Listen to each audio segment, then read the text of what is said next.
What's up? Welcome back to our channel. My name is Styles. I like to watch movies, and this is... Hi, I'm Krisha. I'm a book dragon with too many books.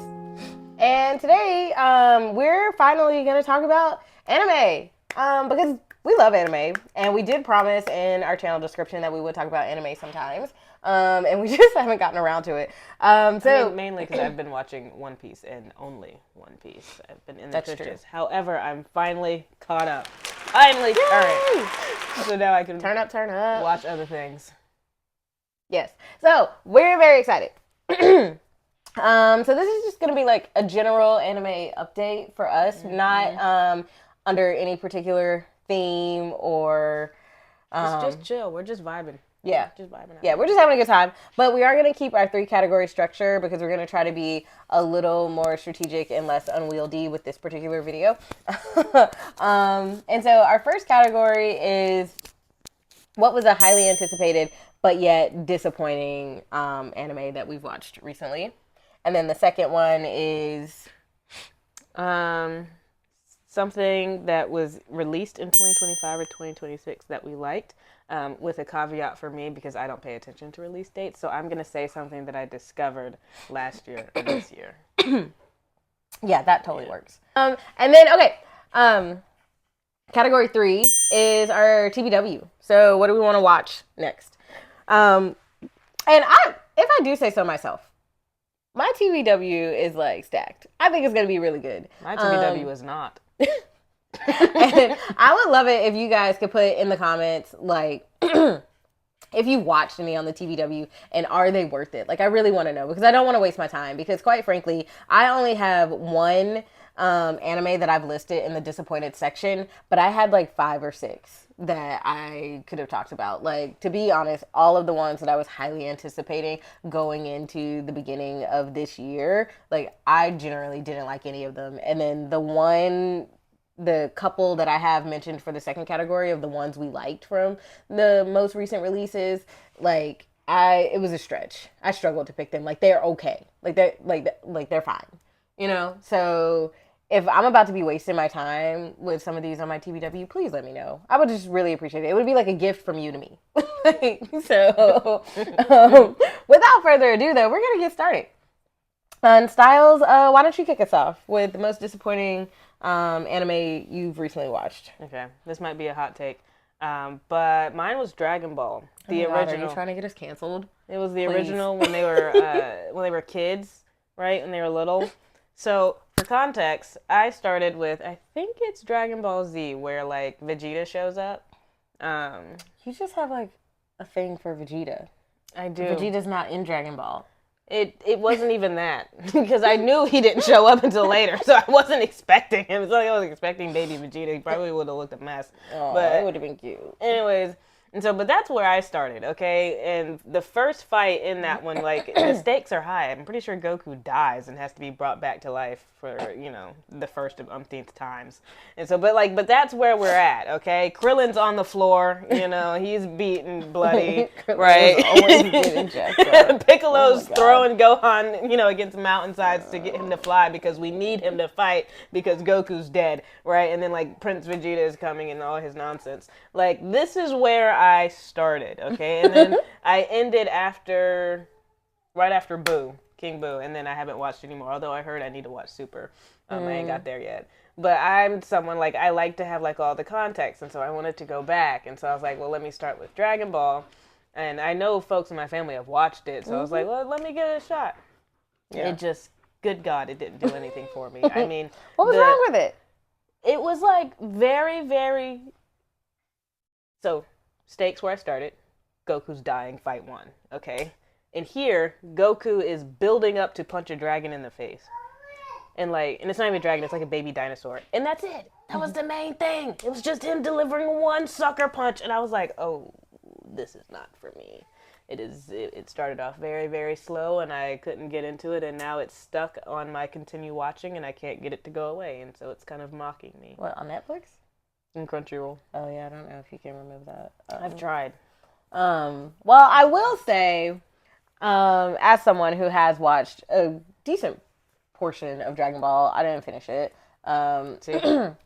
Not because I didn't want to, but it was just because it was a different era. It's like, it was, you had to watch it on your TV when it came on TV. Like, so it's hard to, back in the day, it was like hard to catch all the episodes sequentially. And back. like, well, no, because there's a bunch of new stuff. And like, we were talking, like, as we were talking about with Naruto, like, Dragon Ball is made for younger children. So like, it is a little bit harder to go back as an adult. Without like some concerted effort, and like for me that's not necessary because I watched enough of it to like have enjoyed it. Now, but I will say that it does get better and it does get different, and he's not just like fighting dragons or dinosaurs. There's like, it's Dragon Ball Z, so there's like a tournament and stuff. That's what folks said about Soul Eater, because everyone keeps going on and on about how great Soul Eater. No, everyone does about how great Soul Eater is, but I just tried to start it last week. Or this past week, and it's also kind of not starting off slow. I mean, they're killing things day one, but like, I mean, literally second one of the show, so it's not that it's starting off slow, but I'm like, something's got to pick up. Like, I don't know, I can't exactly put my finger on it, but after about the third episode, I looked at my brother and I was like, can we please watch something else? Wow. I actually enjoyed Soul Eater, but again, I watched it at a different time. I mean, I was still an adult. I was in college, but it was like probably my freshman or sophomore year when I started it. And like, again, it was a different era. We had like TV, like, I don't know. I feel like in today's age, like everyone has like TVs in their dorm room. We had like the common room. And so like, if you wanted to watch something on TV, you had to like camp out at like 4 p.m. like, and just like invite all your friends. It was like a thing.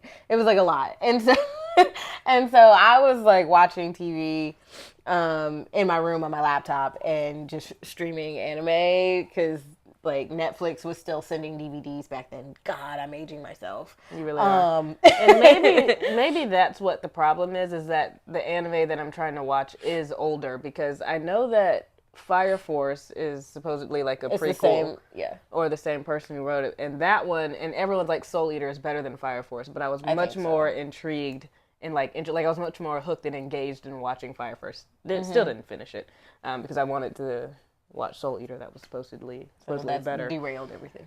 Right. So I think the older the anime is, then maybe the harder time I have watching it. Which is hilarious because I actually love like the nostalgic look of like the older anime.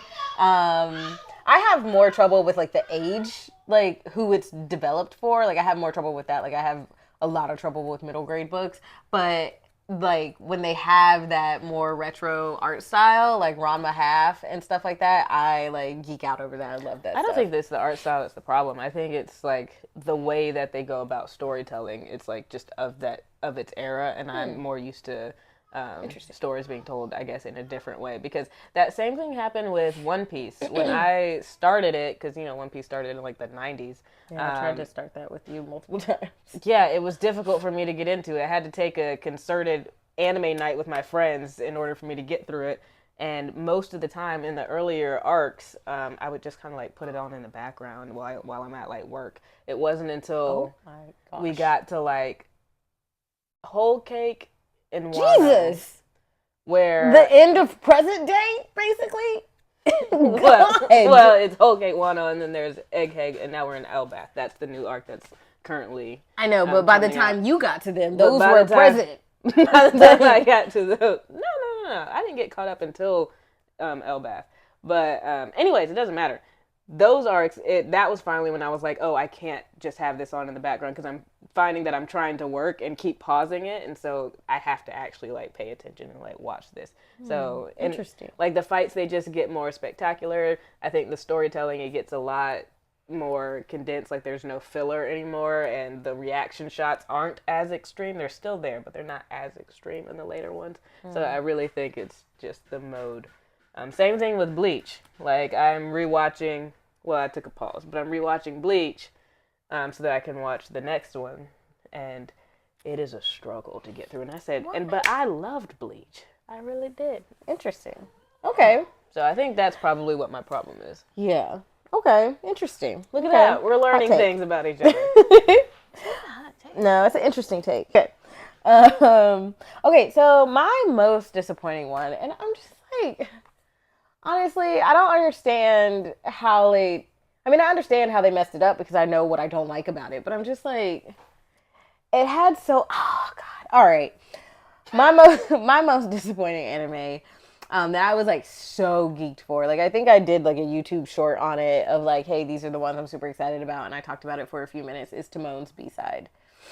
Um and this didn't work for me on a number of reasons. The main ones being like, and I guess part of this is like, um, I took Japanese in college, but I never have like gone to Japan. So like my understanding of Japanese culture is therefore limited to, what we kind of went over in class. My understanding of that culture is like limited to what we went over in class over those 4 years, and then like stuff I've picked up from like the media. So like manga, anime, and like movies and stuff. So I do want to like give it the benefit of the doubt from that perspective. Like maybe there's something I'm missing culturally that would make this make more sense. But like for me, I just feel like there are some logical fallacies that aren't like that I can't overlook. Like I can't suspend my disbelief enough to like really like buy into this storyline, and it just really bothers me.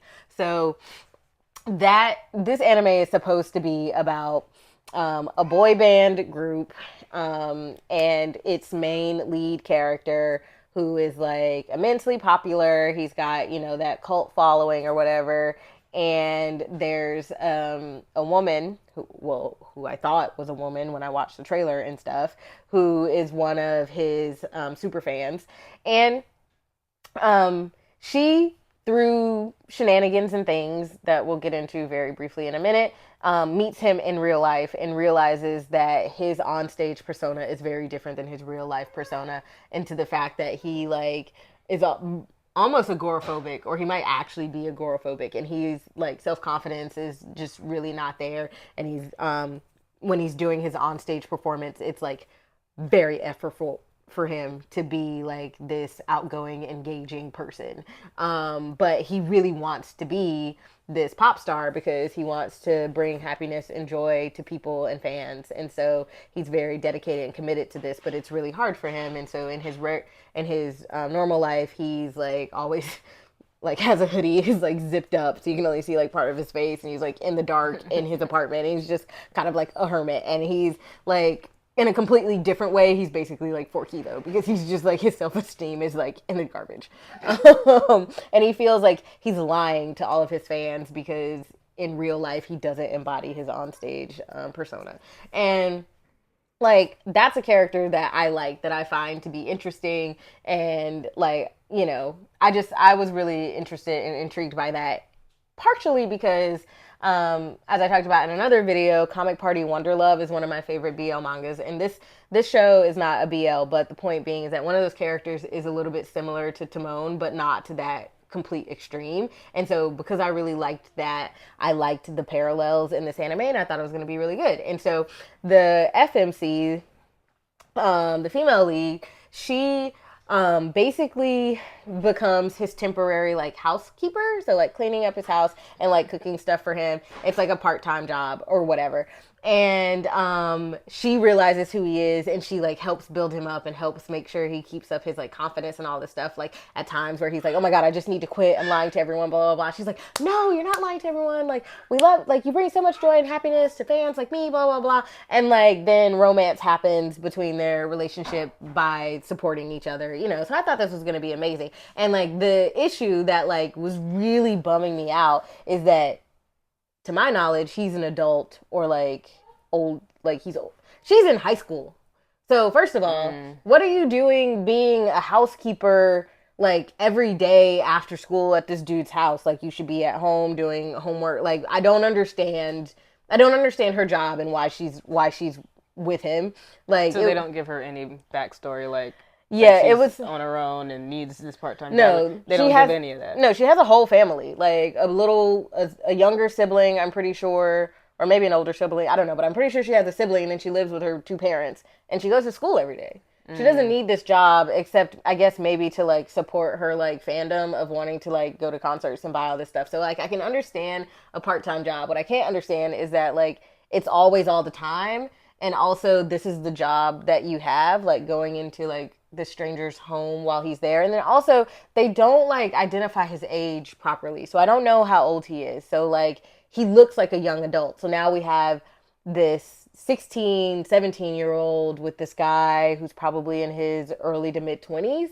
Like, it's not mathing for me, and it's really hard for me to overlook. And then because she's not an adult, every episode just kind of feels like the same thing over and over again. Like, there's some level of like depth that is missing from the show that just like really made me not enjoy it at all. Like, I just age of consent in Japan is 16. So well, hell. See, but that's what I was saying with like the in 2024 they raised it from 13 to 16.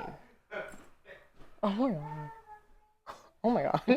But see, this is what I'm talking about. Where it's like culturally, maybe there are some things that I'm not understanding. Like for me, that doesn't work. But then, like even outside of the age differences and stuff, it very much is a like there's a layer of depth that's missing from this story. Like, yeah, as you can see, we look a little different. We're also at a different location. It's teleported. Yeah, so I film all my videos on my phone, and my phone also doubles as my phone, and I've had it for a number of years. She's got a cheap ass phone. Okay, but the funny thing is that the thing was not cheap. Excuse my language. But it is old. It's a couple years old, and I've dropped it a million times, and it's just it's doing its best, but it dies a lot. And I'm confused because it was definitely plugged up and on the charger, but still just like couldn't handle itself, I guess, and it died. Sounds like we need to get this cracking before it dies again.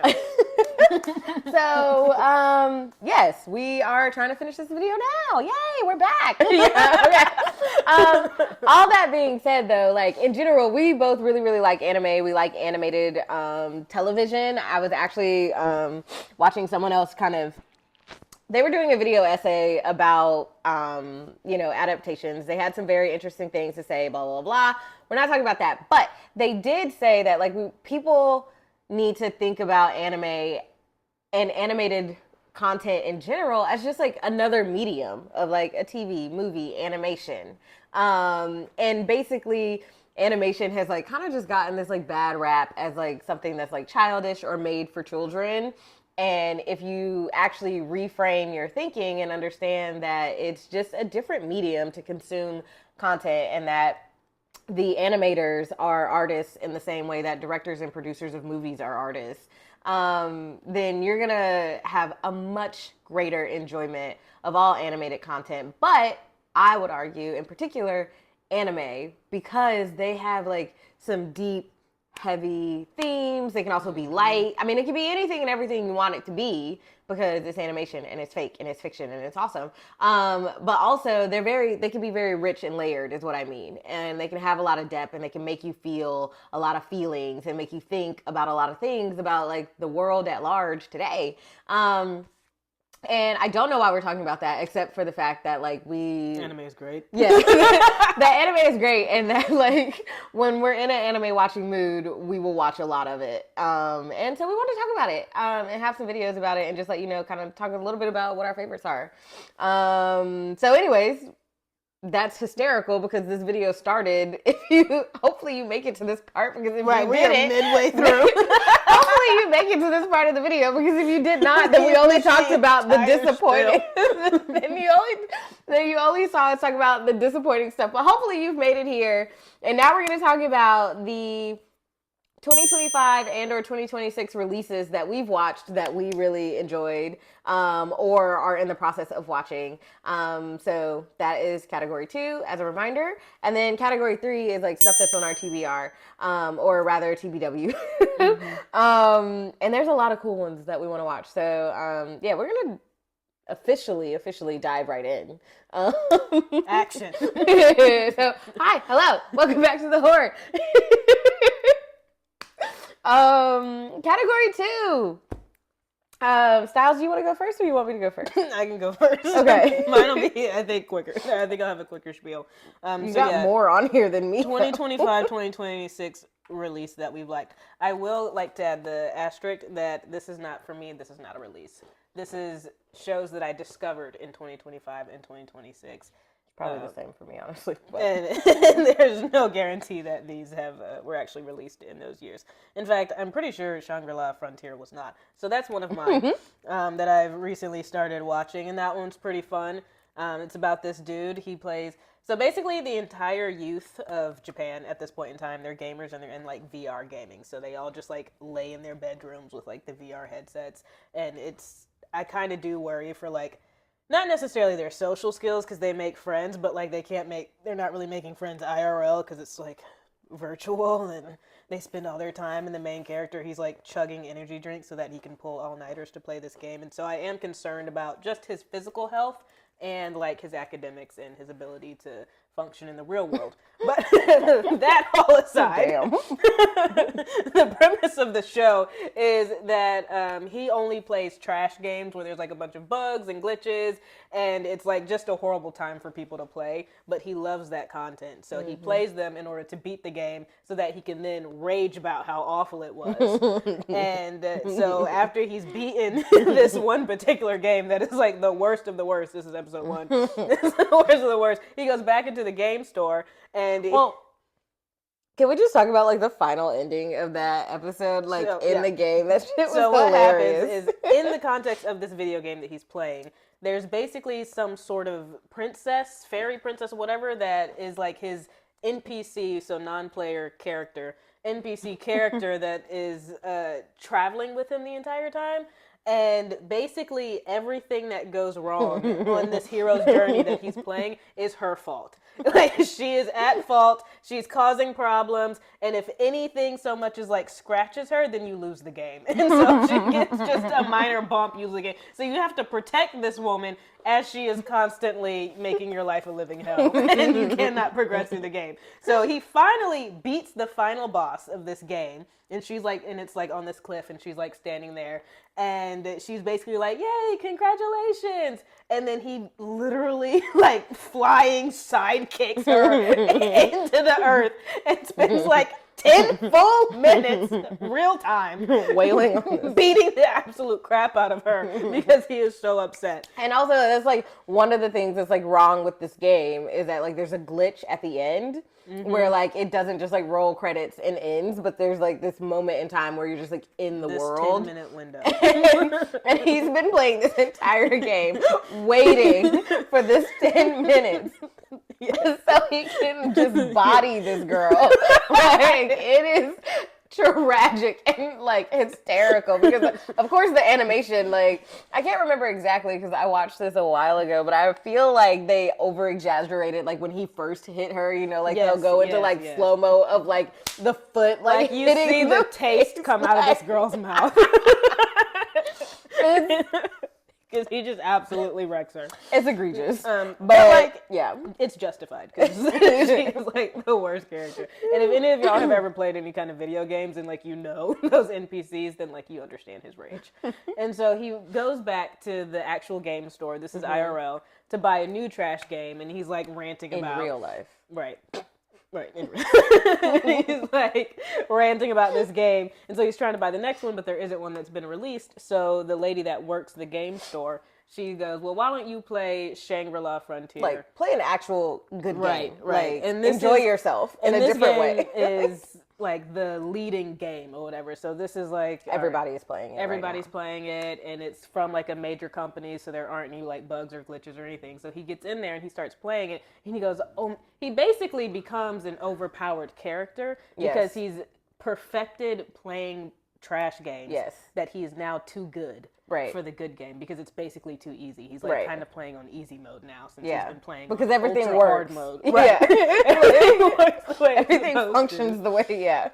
And so while everyone else they're casually playing regularly and trying to progress through the game and the story, he's like actually just coming in and really kind of not wrecking anything, but like progressing the story along faster than what was meant to. Right. Like because he's so good. Yeah. Like there are some characters that are looking for him, like this girl who has a crush on him IRL, as well as like some other characters, and like he bumps into some people that he also knows from playing trash games who have also gotten kind of like swept up in the hype, and so they're all kind of like looking for him or expecting him to be certain places, but he's like miles ahead because he just was like, Oh, everyone's like, oh, it's gonna take him weeks to get past. Like, what was it? Like a spider boss or something? I don't know. It was like a venomous, poisonous snake. yeah, and it's like they was this like, we're gonna take giant weeks, snake. and he's just like, bada bing. Yeah, he just breaks it in one go, pretty much.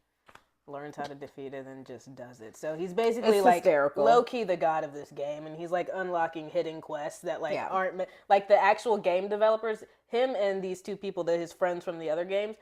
Spoilers, so sorry. But they defeat this like calamity-sized character, and the person who developed the game was like, no one was supposed to defeat this character for the next 10 years. Like, like she was like, I had so much story planned out in order to get to this point, and he's been playing for like 3 days and has defeated this character. So now she's yeah. So that's I'm having a fun time watching that one. I took a little bit of a break, and now I'm back at it, and I've been binging that alongside the other anime I'm watching. But nice, that one's pretty fun. Okay, so then the next one that I have watched this year, that was like released this year, and I do want to say that like 2026 anime season. Damn it, excuse me. End of the sorry, human moment. The 2026 anime season from like the winter into like the spring for me has been a disappointment. We talked about it in the other one, so I'm not gonna like mention any specific names, but there were like 5 or 6 that I was really excited about, and like for me personally, they did not work. I didn't like them. And there was one. So I guess I go into this category to say that these are the ones that I could tolerate, the ones that I was just like, okay, I'm having a decent time here, but like I haven't finished them because I went into the pleasant hellscape that is C-dramas, and I call it a hellscape because I can't get out. So it must be like crafted by a demon or something because I cannot escape. However, I'm very happy to be here. So that kind of like interrupted my anime watching, and I didn't really feel like going back to it because I'm sorry, these are just okay. But the one that I do want to talk about that like I do think about every now and then, I'm like, ooh, I should probably go back and finish that, is May I Ask for One Final Thing. Google right now is telling me that it was released in 2025, but I don't know, I feel like that's a lie. And that it was definitely 2026, but it doesn't matter. May I Ask for One Final Thing is freaking hilarious. It's basically about this princess heroine. She's not really a princess, but she does obviously become like the heroine. She's the main character. Noble lady. Noble lady? Yeah, she's like a noble lady. She's got fingerless gloves though. Yes. People with fingerless gloves are cool. I need to get me a pair. Yeah, she's like a duke's daughter or something or whatever in this land, and it's like a fictional place, kind of with some magical overtones. And it kind of looks like, I guess, Regency Europe kind of ish. And basically she starts out kind of like high school age or like just coming out of high school, and she has for like majority of her adolescence been betrothed to like this serious a-hole. Like he just sucks. He's like arrogant, incompetent, just all the things that are just all the things that like this is just the person you don't want to be married to. And on top of all of that stuff, he doesn't like her. So like he makes her life a living hell, and she feels like she can't really do anything about it because even though she's a noble person, he's like a prince. He's like the youngest prince to the kingdom's ruling family. Like a legit prince, not like how other, it doesn't matter. I'm not getting into that. Anyways. And so anyway, so she's like, her family is basically like, look, you can't piss this guy off. You can't like ruin this for us. You need to like marry him so that, you know, they don't come back and basically destroy our whole family because you broke off your engagement. And she's like, okay, fine. So she's always putting up with his crap, and like he sucks. He like orders her around and basically kind of treats her like a little servant or whatever. And long story short, at this big ball, he decides he wants to embarrass the heck out of her and brings out this new chick. Which is so nonsensical because, like, isn't he supposed to be marrying this girl? And so, like, yes, she is a representation of you and vice versa. And so you embarrassing her only embarrasses yourself. True, but which would make sense for everything he did up until this moment, because the way he wants to officially embarrass her is by bringing out this other woman. and breaking off their engagement very publicly in front of all of the nobility. Yeah, when I say he's an a-hole, he is like an a-hole. And he's not even creative. Like, he's the most unoriginal asshole to have ever assholed. Like, he just sucks. And so, anyway, so she's like looking at him like, God, you are such a fool. Honestly, I'm happy about this. And because you've done this, I can now officially wail on you.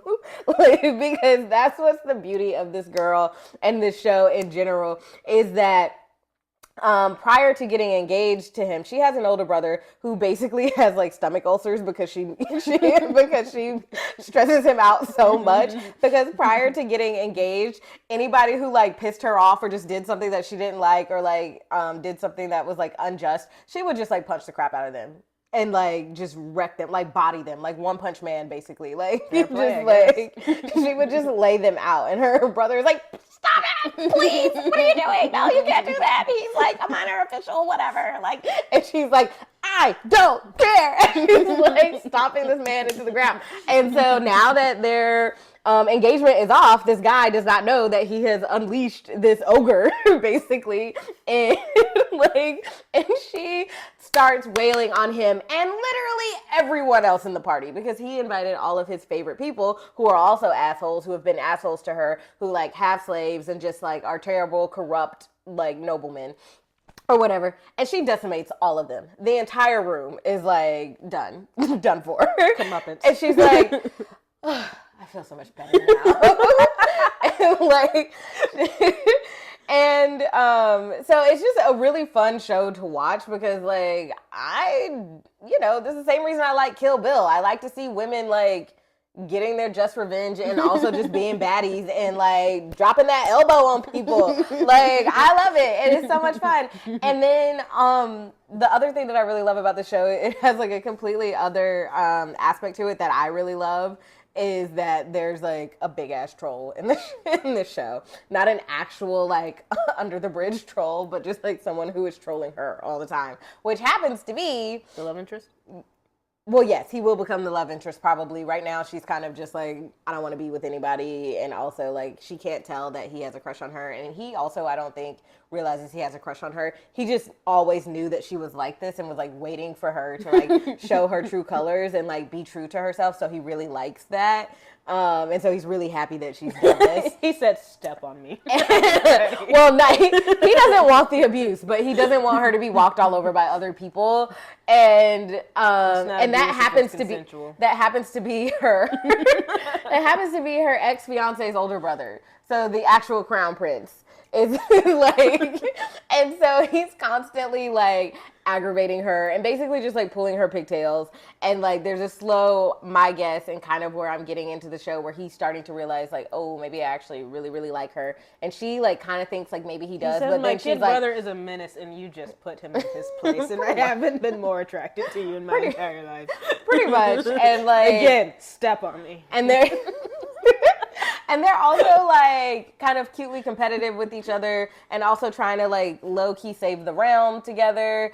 But like also everything that he does, she thinks he's just like trolling her, and he like is, but also kind of like isn't, and is slowly being like, oh wait, like maybe we should get married. I'm not sure. Like, and like, okay, I will say that I haven't finished the season, so I don't exactly know exactly where their relationship's gonna go or how it's gonna end up at the end of the show. But it is actually very, very entertaining, and I feel like stakes are pretty low. Like obviously, like the nation state in the show is like kind of imperiled. Like obviously, you got to have some conflict, but like, as the viewer, there's not a lot of anxiety around what's going on, because she just like pummels everybody, and you know eventually she's going to do that.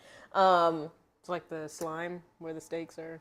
Yeah, stakes are high for them, but not for the viewer. Yeah. And then there's some other characters that come in that are really funny and comical that like cause a lot of like havoc and shenanigans. There's like a dragon. There's like a dragon rider who she like pummels, and the dragon's like, oh! Like, it's just funny. They like anthropomorphize the dragon a little bit, so it's just like funny, the reactions and the facial expressions. So I would say this one is like worth your time. Like if you're looking for something in between some of your heavier stuff, I'm sold. Yeah, I don't even like this kind of content. And this one is on, I think it's available on Crunchyroll. I'm sure Netflix will get it eventually. They're like getting everything. They're trying to like up their game anime wise. So awesome. Okay, that was the one that I had for this category. So another one, okay, I will say honorable mention, Sentenced to be a Hero is turning out really good, but I've only seen like 3 episodes, so I don't really have much to talk about for that one. But that one, basically the premise is that there are like monsters and demons are bound, and criminals get sentenced to be heroes in order to defeat them, but like all of the knights look down on the heroes, and because it's basically like shameful, because in order to get sentenced to be a hero, you basically have to have done the worst criminal action that they can think of. It's like their maximum penalty. It's like the death penalty, but by service. Yes. Like, we expect you to die killing these people. But if you die, you just get resurrected. So it's never ending. Yeah. Ooh, that's so rough. Like, you can't even, like, pretend to try and then just perish because you're over it. Like, no, they just bring you back. Damn. And they keep doing that until eventually your brain breaks. And okay. then you continue on. But I haven't watched enough of it. Sentenced to Immortality. Yeah, see? But the one I wanted to talk about was Hell's Paradise, because that one, I've gotten further along in that one, and that one is really cool. More so really the villains, because the main guy, he's just like some dude that's like very overpowered and is kind of low-key a Mary Sue. He's a ninja. The main guy or the main guy, yes. Oh, the main guy. I don't know his name. But he's essentially, he is an assassin, was trained as a kid to be this assassin. Yeah, his name's Gabimaru. Which is hysterical because in Slime. Yeah. And he is orc dudes. He does not have main character energy, so that's really funny. This Gabimaru, he's OP. And he was trained by this assassin cult, and the head of the cult, for whatever reason, had him marry the cult leader's daughter. So Gabimaru is now married to this woman. And the entire time, as he's being, like, sentenced to death, because he, is an assassin who's murdered so many people, and the, like, samurai knights have captured him and have sentenced him to death. The whole time, he keeps saying how, like, he hates his wife, and this, that, and the third, and whatever, and, like, and he doesn't care if he dies. And yet they keep trying to kill him in multiple different ways. Like, they try to chop his head off, and the blade breaks. They try to have 2... like ox, like pull him apart, and the ox just stop in their tracks because they can't, or whatever. They try to burn him alive, he survives. And so the woman who's like overseeing, she's like one of these famous samurai, whatever, and she's like overseeing his execution, failure to be executed, and listening to his story, and is like, so what I've learned is that 1, you don't want to die because you keep thwarting your own death, and 2, you actually don't hate your wife, you are intensely in love with her, and that's why you keep thwarting your death, so that you can get back to her. And he's like, well, shucks. Oh, you like your wife? That's a bummer. Does your wife know that you like your wife? I didn't know until yesterday. Now that you mention it. I guess you're right. Dang. Because he basically views himself as just a living weapon, like he doesn't view himself as a person. And his wife was the first person to see his humanity and to kind of get him to see his own humanity a little subconsciously. Or whatever. But now that he's been sentenced to death and they cannot kill him, they send him to this island where everyone who's gone to this island and come back, they've basically come back with like plants growing out of their bodies and have died. That sounds horrible. And the emperor or whatever he is, king, emperor, I don't know, he's sending people to go to this island in order to get like the fountain of youth or the elixir of life, whatever, MacGuffin he wants. And so he gets all of these criminals who have been sentenced to death, pairs them up with one of his samurai people who have to watch them, and then sends them and is like, only one person can return, everybody else will die. And if you try to escape, then your samurai person will murder you. Jesus. So Gabimaru goes to the island because he's like, terrible. Yeah. It's great. Gabimaru goes to the island so that he can get this MacGuffin and come back and be with his wife. And so MacGuffin? Yes. What on earth is a MacGuffin? A MacGuffin is like that thing that they chase in whatever movies to get the plot to go forward. So it's not really all that it's a plot device. Yeah, it's a plot device. So like in the Mission Impossible movies, it's like whatever doomsday device that he has to, that Tom Cruise has to stop from being used. Shoot, I think in one of the movies it's called MacGuffin. Anyways, doesn't matter. But anyway, so he's now in competition with everybody else there in order to get this thing so that he can come back to his wife and live happily ever after, I guess. Because they get a full pardon if they bring back the elixir of life. But on this island, there are these weird monsters. If you know the Titans from Attack on Titan, they're like that, but like plant sims. So they're like hideous. Yeah. And they kill people, and then there's like giant ones, and then there are these people that is, for all of like the non-binary folks, these folks are iconic because they, no, these bad guys, they can transition their gender from male to female, and they do it all the time in order to, this is where it gets a bit spicy, in order to have sex with each other so that they can increase their power. Exactly. What? I know. Sexual energy? Okay. Basically. Okay. Basically. And Interesting.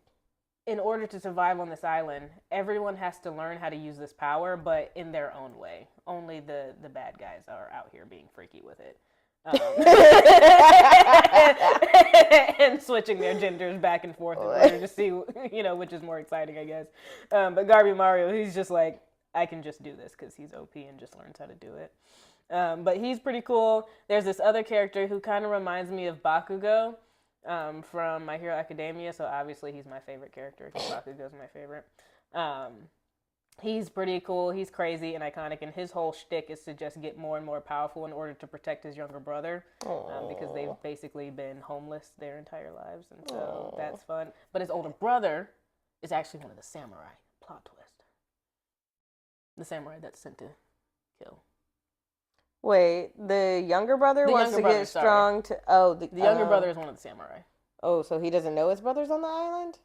No, he knows. He joined the samurai so that he could get on the island to be with his brother, so that he could get him back. So they're basically looking out for each other in different paths. Oh, okay. Well, this sounds interesting. It's really interesting. It's really good. The art style is awesome. The animation and the fight scenes are pretty cool. And I do like how the bad guys evolve, because they also have, like, obviously they switch genders back and forth, but then they also have like their final evolution monstrous form that's super duper powerful, that's unique to each one of them. And the whole and the whole show is basically, how do we use these people's tools and weapons against them, so that we can basically all survive this island and get off. And obviously, but only one person's supposed to be able to get off, though, according to the emperor. But the people on the island are like, F you, emperor. Basically.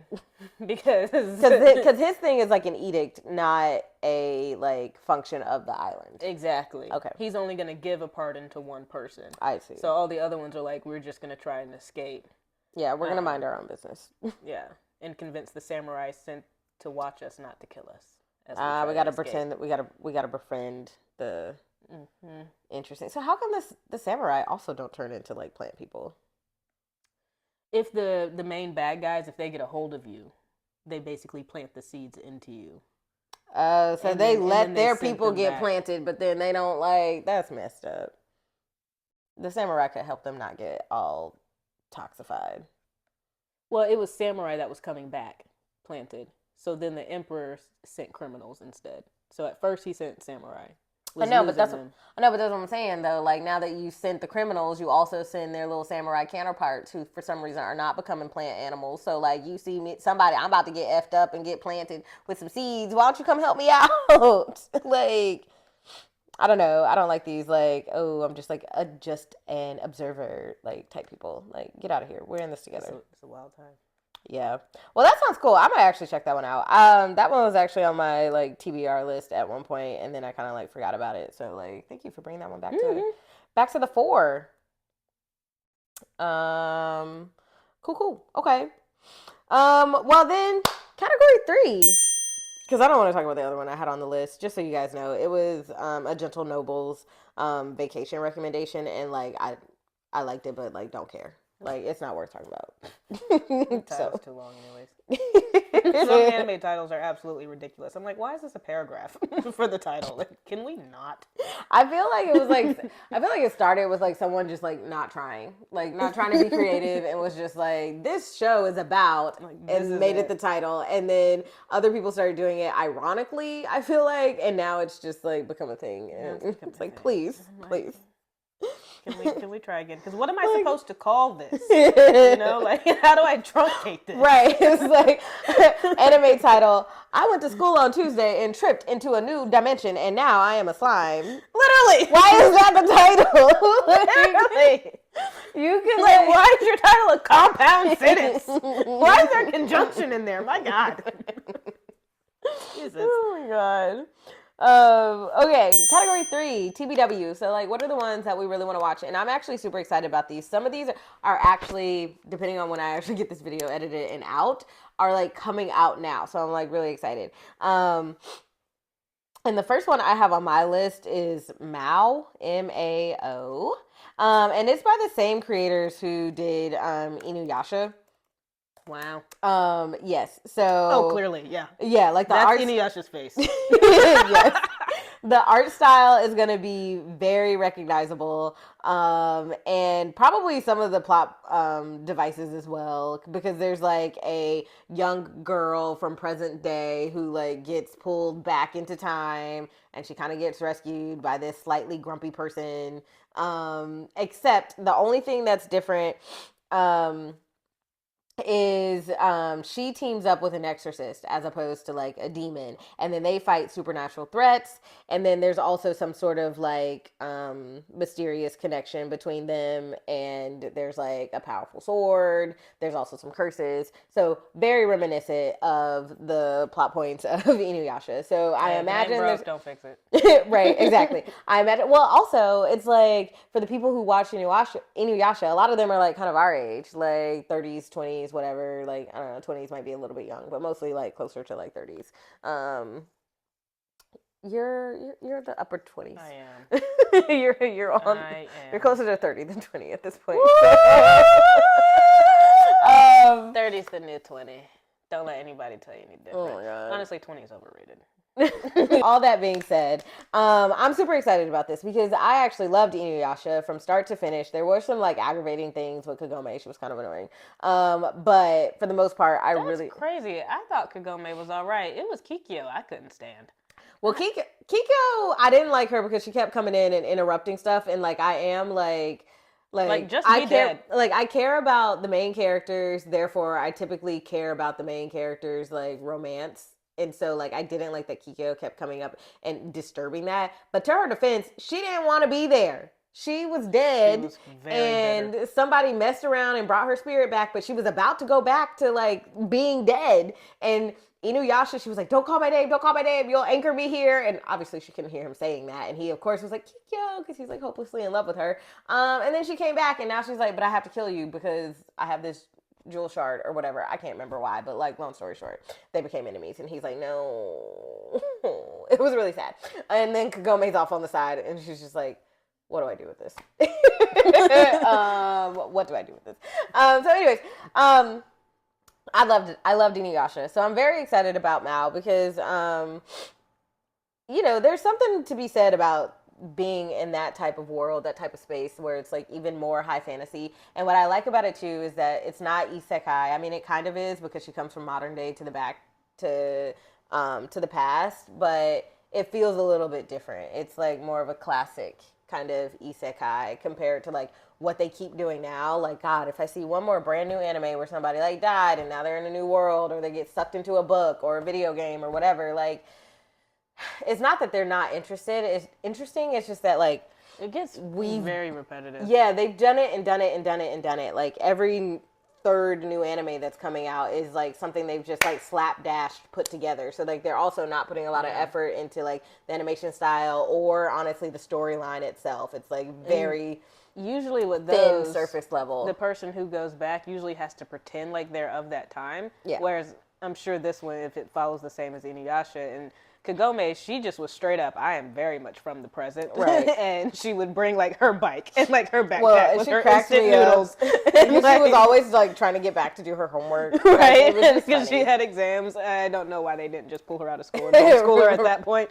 But her mom doesn't have a job. Well, so I'm like, what was the mom doing? Well, I think she didn't want to. Like, there was a part of her that also just wanted to be a normal girl, but she was also getting attached to these people and didn't want to leave them to, like, their fate by never coming back. Like, you know, and then also slowly falling in love with Inuyasha and all that stuff. And then we got cute filler episodes where Inuyasha was in the modern day times, and that was fun. Those were cute too, yes. Yeah, I agree. So, like, it was like a different, like, it was, the going back and forth was like a true element of, like, the plot, and it was, you know, it wasn't like a character itself, but it wasn't just like a convenient plot device. Right. It was something that was necessary for the story. And so I really liked that, and I think we're going to get very, very, very similar vibes in this case. And Styles is exactly right. That is Inuyasha's face. That is just Inuyasha. I mean, he even has white hair. Yeah. Like, not all of it's white, but still. That is that man's face. And there's like a special sword. I mean, look at them side by side. They Like, all I even have wanna like say the is, little, you know, yeah, the freaking hair looping. yeah, the forelocks or whatever are like. All I want to say similar. is sit boy. Right. See what happens. That was the Will it only work? thing is that, like, I was like, can she stop doing that? Like, he, not only is he like an adult or like, well, he's kind of more of like a teenager, but you guys are like peers. He's also been alive for hundreds of years. Like, stop humiliating this man. And, like, let him have his feelings. Let him, like, do, like, I don't know. It was, like, annoying a little bit. Like, that was part of the reason that, like, annoyed me a little bit. But, like, I assume they worked that out. I always thought in the those moments spinoff. were funny. But I guess when I was watching it, I was a child. So it definitely, I was guffawing for sure. Yeah, For sure. yeah. Same when I started. But then, like, as an adult, I'm kind of just like, we have to let people be adults. Like, we have to, like, but that's not the point of the show. Kagome's not an adult. She's 15. So for her, this was reasonable. Right. And that's not part of the show. Gosh, I love Inuyasha. I'm actually excited for this Mao show to come out because usually when I need a break from like the heavy stuff, like, you know, Hell's Paradise and things like that, then I usually go back to Inuyasha and I'll watch an episode here or two. But like I've seen it so many times that I'm not really much of a rewatch, reread kind of person. So I really have to be in the mood for it. But I think it would be cool in order to. I tried to watch Yashahime and couldn't get into it. Okay, can you stop like preempting me? Good lord. I'm so sorry. But I think this would Mao would be a good thing for me to watch, so I can still get that nostalgia kind of break to it, and you know, get some levity. So, anyways, I bring this up because I was super excited years ago when Yashahime came out, which is like the spinoff of Inuyasha, which is supposed to follow our main Inuyasha cast, like, children. And I was super excited when that came out, and, like, spoiler alert, I also couldn't get into it and didn't watch it.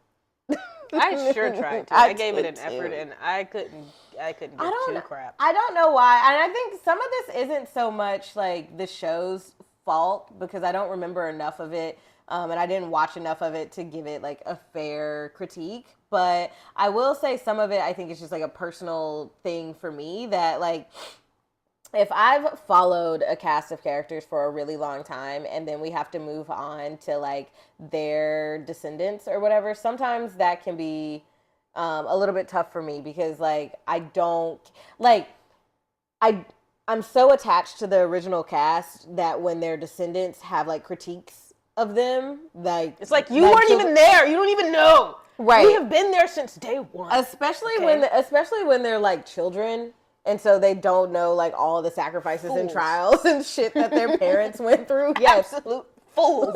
And like for me, that's tough, and I recognize that that's dumb because this is a TV show and a cartoon. Like I fully recognize that, but I can't get over it, which is exactly why I can't watch Boruto. Also, going through the trenches of Naruto and Naruto Shippuden for just like so long, I could not put myself through like starting all over with another character who also like is disrespecting his dad all the time. Like Naruto went through hell, like to give you the life that you have. The day of Naruto's birth.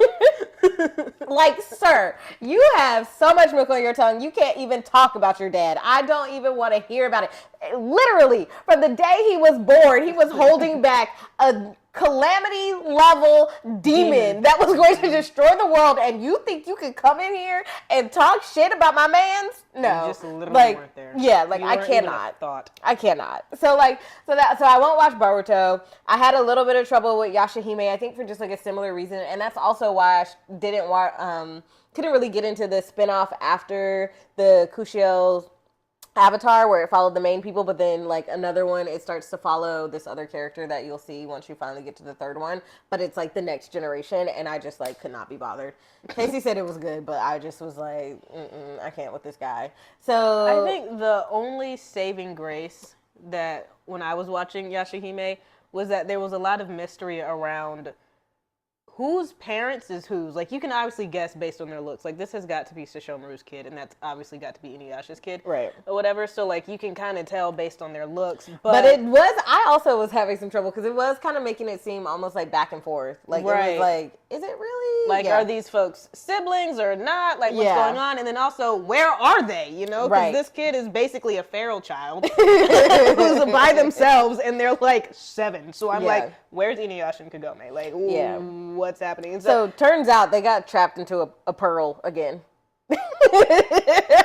And like Why not? It was because they had to like fight some demon or something who was like trying to like kill them. So they like trapped themselves, I think, along with the demon in the pearl and like shunted her out of the pearl so that she wouldn't like die or be caught up with it. It was something along those lines. Of course, Right. I'm probably oversimplifying it, so I know. I mean, that's you more guys, information than in what the- I had. Yeah, in the comments, you can let us know what really happened if you would like. But yeah, I'm pretty sure. I think the it only was. person that engages in the comments is Casey, and he's never seen this. Don't say that. You can edit it out. Eventually, somebody is going to like love our stuff. Next time I won't even say it. I'll just be like, Casey's never seen this. Anyways, But- every now and then people do comment on our stuff. Like, Oh, that's cool. Like, you don't know because you don't interact with our own stuff. You know is what? true. We're not getting into this. Bleach Blood Wars, I'm currently rewatching the original Bleach. It is a slog to get through. Why is everybody hating on Bleach? I feel like, okay, we probably I don't know. We need to do a No. combo. Before you judge me, okay? I am. I said before you judge me, I love Bleach, okay? It was one of the first, like, legit anime that I watched after Inuyasha. I think I watched Bleach before I watched Naruto. So I actually love Bleach and everything it is about. Now that I am much further advanced in my anime journey and career, I have certain expectations. Bleach is just old. That's all there is to it. It's just old, and so the storytelling is a bit slow for me, so it is a slog to get through. But the actual concept of Bleach with the Zanpakuto and all that stuff is great, which is why I am getting through it. I am watching it. I took a multiple month hiatus, but I've come back into it as of 2 days ago, and I'm gonna finish it so that I can get to Bleach Blood Wars. I heard that Bleach Blood Wars was between the Soul Reapers, like it's basically a war between the Soul Reapers and the Quincy's. I'm gonna let you know right now. I don't give two craps about the Quincy's. I literally could not. I did not care about them during the original Bleach. I didn't really care about Uryu. He was fine. But so I don't think I'm going to enjoy this new show all that much because I'm just not going to be invested. Well- However, I'm excited about the new animation, like the updated. I want to see like the fight scenes. I want to see what's going on with Zangetsu because he's gotten a facelift. So, you know, I'm excited about what the new stuff that they're going to bring to it. I got to the point where, spoilers, I got to the point where Ichigo, I'm pretty sure he defeats Aizen, and then at some point loses all his powers. Okay. And then that's where the show ended for me. I heard maybe Same. there might have been some continuation after that I missed. Well, there's the Fullbring arc that comes after that where he subsequently gets some powers and then gets his actual powers back by like the end of it.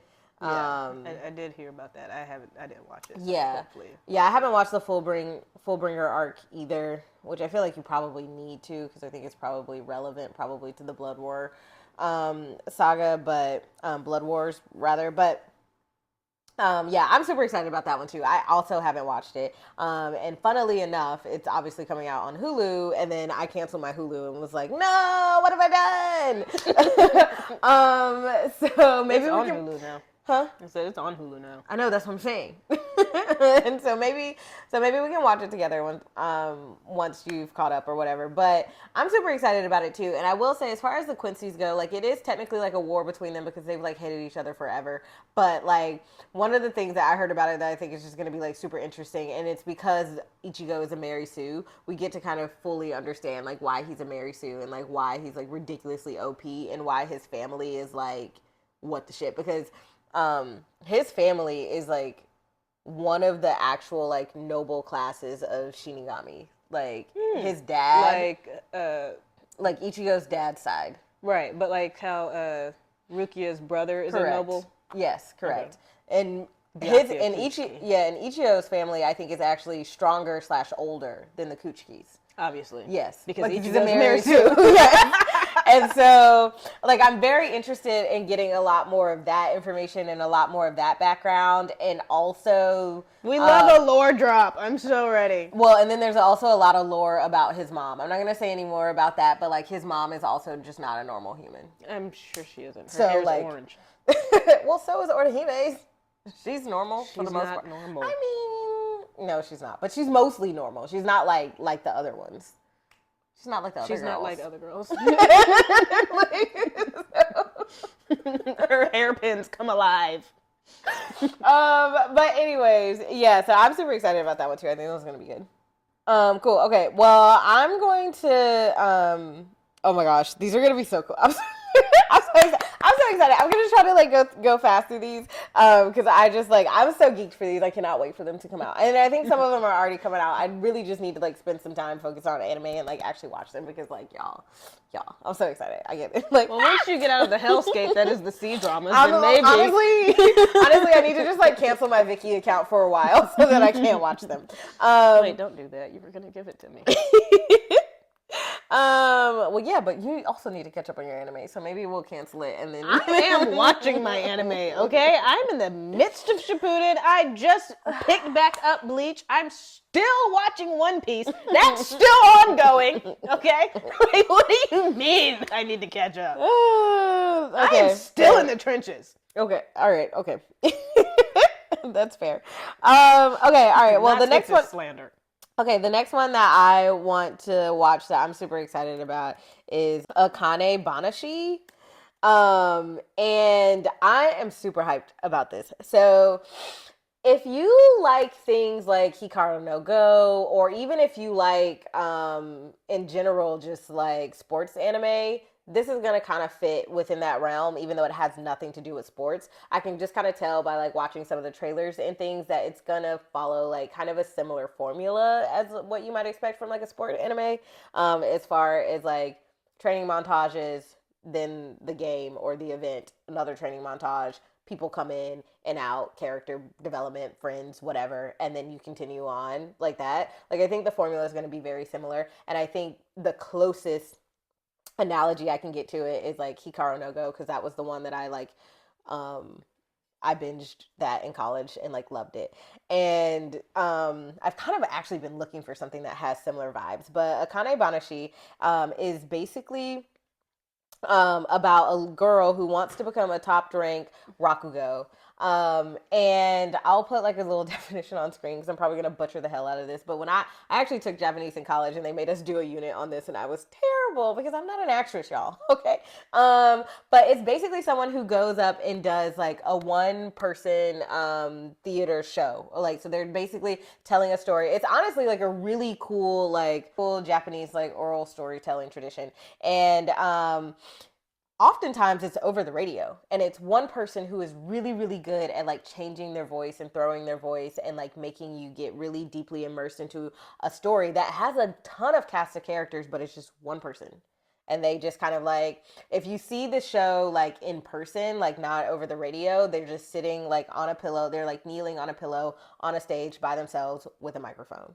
And it's just like really freaking cool, and it's like very intense because you get really sucked in. And this one is about a teenage girl named Takamasa Moe, and she wants to become the top ranked Rakugo person. And she wants to do it in order to wait, what? Oh shit, you're right. My bad. It follows a teenage girl named Akane Osaki. Takamatsu is like one of the actual creators. My bad. And anyways, Akane basically wants to become the top ranked performer in order to it says here to like clear her father's name after he was expelled from the art form. So I don't know what they accused her father of doing. Maybe he cheated, used sound effects, or I don't know.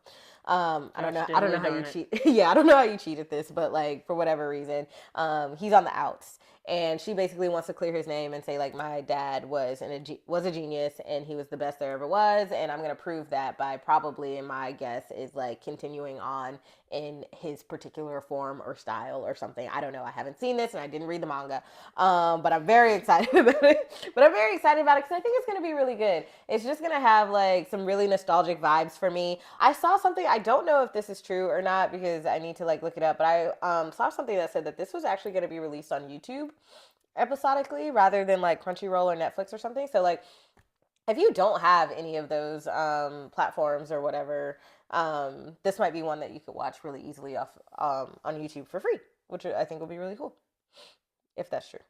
I started watching, I don't even know how to say it, Gachiakuta. That sounds right. Gachiakuta. That's how I say it, but I don't think that's right either. Basically, what this one is about, if you haven't seen it, I'm pretty sure I've talked about this before, so I won't go too depth into it, but basically this dude, he lives in like this trash city. There's no, like, literal trash. Good city, trash city, where like, the good people dump their garbage. Trash. Right. Yes. So he's raised in this trash city. There's this dude. Well, he's actually raised in the. He's raised in the upper city and he gets cast out. The main character. There are 3 different cities. There's a good one where the streets are clean. Yeah, he lived up. Then there's the poor. Yeah, he's in the slums, not the trash city. He was like in the. He still lived in the good part. I was considering the slums the trash city. This right here was the underworld for me. No, that's the actual trash city. That's the actual trash city. It's not the underworld. That's Earth. These people live in like a flying, floating like island or whatever. Yes. But anyways, so he lives in the the slums. There we go. Okay. And it's kind of giving a bit of Arcane almost, but he lives in the slums and he's raised by this dude. This dude gets murdered. So, his father gets really murdered, sad. And I think he gets blamed for the murder. Yes. The main character, I don't know the man's name. He gets blamed for it, and then they send him down to. His name is Rudo, I'm pretty sure. Yeah, Rudo. They send Rudo down to where they dump all of the trash. So they send him back to Earth. They send him to Earth. Earth has become like a literal like polluted dumpster area of like actual garbage. It's like WALL-E, but we didn't make it into space. We just moved the island up into the atmosphere a little bit. Yeah.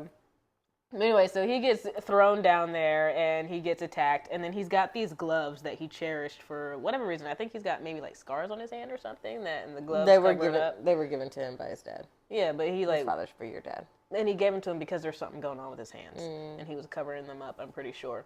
And down here in this undercity trash place, Earth, for whatever reason, if you have this item that you cherish, it basically turns into a weapon. And so what's cool about that, what I like about this is it kind of reminds me of Bleach and how they have their own specialized Zanpakuto katanas that then transform into something that represents their soul. And so this one, it's kind of similar to that, where these fighters, they're like really strong and they basically pour their soul and energy into this this object that they cherish, and then it basically becomes this weapon to help them defend themselves from like the monsters that live down there. Yeah, because the same power that gives them the power to turn their like most treasured item into something turns the rest of the garbage into like these big monster things. Right. And there I'm sure there's like also some people who are like in control of the monster things, and there's like stuff going on with other bad guys that we haven't got to, but and what I like in this show is that this character really isn't a Mary Sue. Like, Ichigo would have mastered this power, like, and been able to use it, like, almost immediately. Maybe he gets beat down, but then he does a week-long training arc, and then he's, like, the most powerful person. So, like, you know,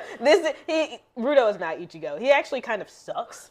Like, he's got reflexes and like good skills, and he's quick and all that stuff. So he's got a lot of potential. But he definitely needs to. Where I'm at in the show, he definitely needs like a full training montage because he's getting beat down and he's kind of useless. Well, because he's not a fighter; he's a thief. Exactly. Whereas Ichigo, for example, even though he is a Mary-Sue, so like it's completely different, but Ichigo was always training him. And he was always getting in fights at school and stuff. Yeah. So he already knew some things about like combat and stuff. This guy is more about like sneaking around and stealing the garbage that people at the top want to throw away, that he's like, this is not trash, like, please. Yeah, he's like, he's saving Forky. Like, all the time. I am trash! But yeah, and so it's really cool. I'm interested to see how this develops. I'm liking the main characters, and again, I like the unique objects and how they use them. Like this one girl has a pair of scissors that like gets giant, and she's like slinging it around her ankle, and I'm like, that's one way to use a pair of scissors. Well, cool. And it's really cool too because there's another character who like her item is like glasses, and it allows her to like see into and through things and stuff. So I think that's really neat. And I also just love like this mangaka and like her representation of like black characters, characters of color. She has a lot more in the show, and I feel like she kind of gives them justice in the ways that like other shows don't when they try to have black characters. Like, one, they're not always the bad guy or the big lug who like seems kind of dumb, but we bring him around anyway, kind of like, I hate to say it, but Chad and in Bleach. And then like, but also she like It's like has their hair texture really, like their hair texture is really good. They're also really competent and really good at things. And I just really like that. And I actually saw something on Instagram where they were just like, I love this show because she loves black people, you know, and like whether or not that's true or whatever, I do like that. And she's gotten like, really, I don't know, people on the internet are just freaking weird. Like, people are just weird. They're just really strange, and they try to find fault and like reasons to like complain about things and people all the time. So there are some people who are like complaining about her, saying that like maybe she's like fetishizing, or maybe she's like doing it specifically because she's trying to get black viewers. And like, yeah, I want to watch. Like to view. Yeah, I want to watch. I want to watch stuff that like doesn't villainize or like tokenize or like dehumanize. Yeah, characters of color, and so like I love that, and like really want to support this show just honestly for that reason alone, you know. And so, anyways, I have watched a few episodes and also really like it. He is getting his butt handed to him right now, from what I saw. Every single episode. I'm like, my word, because I'm used to the OP Mary Sue characters, you know. And sometimes Anime you want loves that because it's like relaxed, right? Too. Like, you know they're gonna be fine because their plot armor is like a mile thick, right? And it's like Rudo might die, like he really would. A mile thick. I think Ichigo is just made of plot armor. Like, he should have died like 17 million times. Okay, the next one on my list is Marriage Toxin. And so this show basically is about a guy who is an assassin, and he is just going about his business assassinating people, like whatever. That's just what he does, and it's fine. He has a little sister. Am I dead? Mm-hmm. No. Okay. He has a little sister who is going to be forced to marry somebody to like have some clans like come together or something. Political marriage. Got it. Yeah, something. I don't know. I don't know her. Okay. I don't know this show. I just know I want to watch this show. And basically, in order to help his sister out, he's like, you know what? Don't bother my sister. I'm going to be the one to get married. However, this man, Hikaru, is extremely socially awkward because all he does is assassinate people. Fair play. So, like, it's... Like, why do I need to have social skills when the people I talk to will be dead in a minute? Yeah, like Fair play. So he's out here trying to like court people and like be somebody's husband and can't get right. Like it's just so awkward. And I just think it's gonna be freaking hysterical because this is the kind of character that like is going to be like endlessly charming. because they're going to be trying so hard. They're going to be wanting the best out of every situation, and it's just not going to go right. And you're just going to be like, oh no, the whole time. And I just think it's going to be so cute. It's so sweet, and I'm like super excited about it. But the little description basically just says that this elite assassin, Hikaru, is he hires someone, it's called a marriage swindler, I've never heard of that before, to help him find a wife to save his sister from being forced to produce an heir for their assassin clan. Maybe, probably.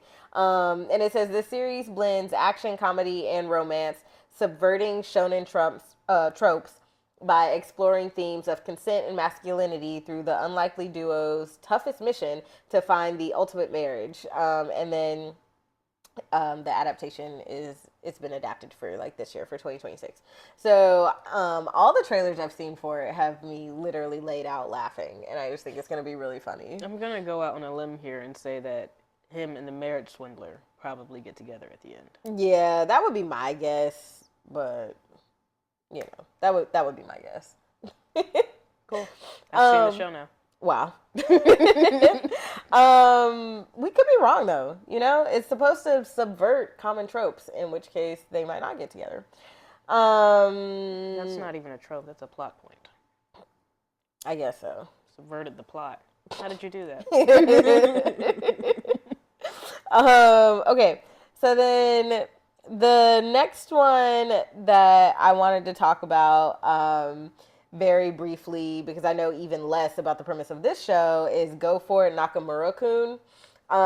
And it's basically supposed to be like a BL anime comedy. And the art style is like peak 90s, and I just love it. I think it's going to be super cute to watch. And it's basically about this young boy who is a shy, closeted, gay kid who has a crush on one of his classmates. And he basically just tries to like become closer to this character through honestly probably just like a generous open heart, but like also he's super shy and clumsy, and I think it's just going to be like really funny, cute, and wholesome. I don't know if they'll get together or anything because we don't know if his classmate is bi-curious or whatever. We don't know what his status is, but I think it's one of those shows where you're just supposed to kind of like root for the main character and watch their overall character growth and confidence through the course of the TV show, and then however the romance ends up is how it ends up, I guess. But it says that it's a very well-loved manga, which is really exciting, and that it's known for its endearing comedy and explores themes of first love, anxiety, and personal growth. So I just think it's going to be really cute and funny. The last but not least that I really want to watch, mostly just because, like, y'all don't unfollow us after I say this, but, like, I've never watched FMA. And Full Metal Alchemist? Yes. Brotherhood? Yes. And you're related to our kid brother? I know. Chase has been trying to get me to watch this for the longest. We even watched the first few episodes together, and I just like didn't finish it because like the beginning arc, like, and Chase even told me, he was like, yeah, it's boring and it's hard to get through, but you just gotta like fight your way through, and then it's gonna be like amazing. And I haven't made it. But well, we know what it should actually be on your TBW then. But front and center, top of the list. But similar to how you didn't want to go back to Kushiel's Dart and you were like, oh, I'm gonna read Castiel's Servant instead to kind of like get me back into the series. That's how I feel about Demons of the Shadow Realm, which is the next show that I really want to watch. That should be coming out soon. In fact, I actually saw an advertisement on my FYP on Netflix that Netflix is about to pick it up because I think it's actually already out on Crunchyroll. But Crunchyroll has ticked me off, so I haven't been watching their stuff. This relates to my Castiel Servant thing at all. Well, I'm getting there. I'm making it. Give me a second. to tie it back in. Anyways, Demons of the Shadow Realm is made by the exact same creator who did FMA. And so my hope is that by watching this and hopefully falling in love with this, then that will make me want to be like, oh, what was like the original series by them about, and like then get back into it. So, so I'm probably gonna start with this because it's new and it doesn't have all of like it has a lot of hype around it, but it doesn't have all of the like, you know, the cult following that FMA has that just like is a little bit intimidating to me. I feel like where it's like, oh, if I don't like it, like people are gonna like, I don't know, egg my house or something. Nobody's gonna know if you don't tell them. You know, I'm gonna tell them. I can't keep a secret. You can also lie. I can't. I'm not good at that. That makes one of us. I know. But yeah, so Demons of the Shadow Realm, I actually think is going to be really good, so I'm really excited about it.